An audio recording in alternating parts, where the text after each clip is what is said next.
North Korea, grave moment as North tests missile fired from sea. North Korea has confirmed it test-fired a new type of a ballistic missile, a significant escalation from the short-range tests it has conducted since May. The missile, which was able to carry a nuclear weapon, was the North's 11th test this year. But this one, fired from a platform at sea, was capable of being launched from a submarine. Being submarine-capable is important as it means North Korea could launch missiles far outside its territory. According to South Korean officials, the missile flew about 450 kilometers, 280 miles, and reached an altitude of 910 kilometers before landing in the sea.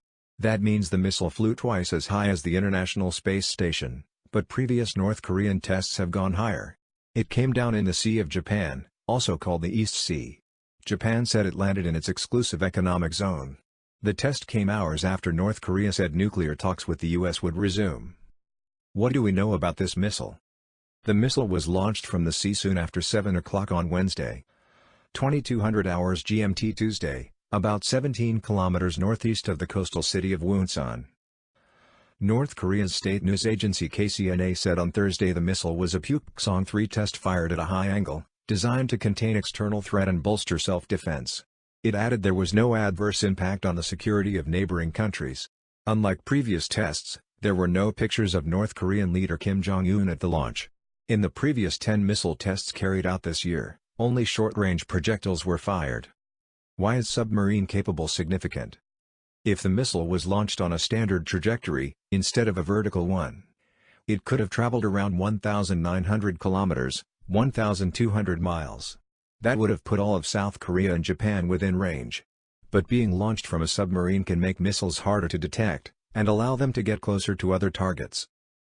North Korea's existing Romeo-class submarines, which were built in the 1990s, are believed to have a range of about 7,000 kilometers, the Reuters news agency said. This would make a one-way trip to near Hawaii possible. The North's submarines are, however, diesel-powered, which makes them noisier and easier to detect. A grave moment for regional security.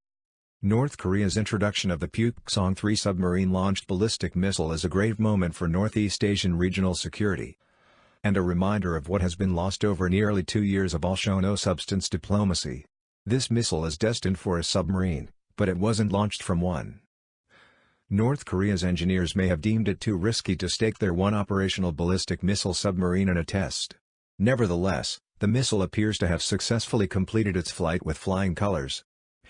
The Pukseong-3, if it had been flown at a more normal angle, could have reached all of Japan's 4 main islands and all of South Korea from the center of the Sea of Japan. Most seriously, it represents the largest ever solid fuel system seen in North Korea. Solid fuel missiles have many advantages over their liquid fuel counterparts. They offer greater responsiveness and flexibility, unlike their liquid counterparts. They do not require extensive fueling and preparation before use. This test underscores why the United States must make extensive efforts to freeze North Korea's qualitative progress on missile technologies. How will this affect U.S. talks? Before the missile test, North Korea and the U.S. had confirmed that preliminary nuclear talks would take place within the next week. It's not clear if they will go ahead.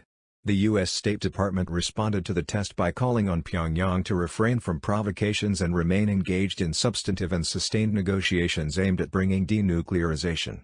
Negotiations between the U.S. and North Korea have stalled since the Hanoi summit between President Donald Trump and Mr. Kim in February ended without an agreement. Experts said the proximity of the test and the talks announcement was deliberate.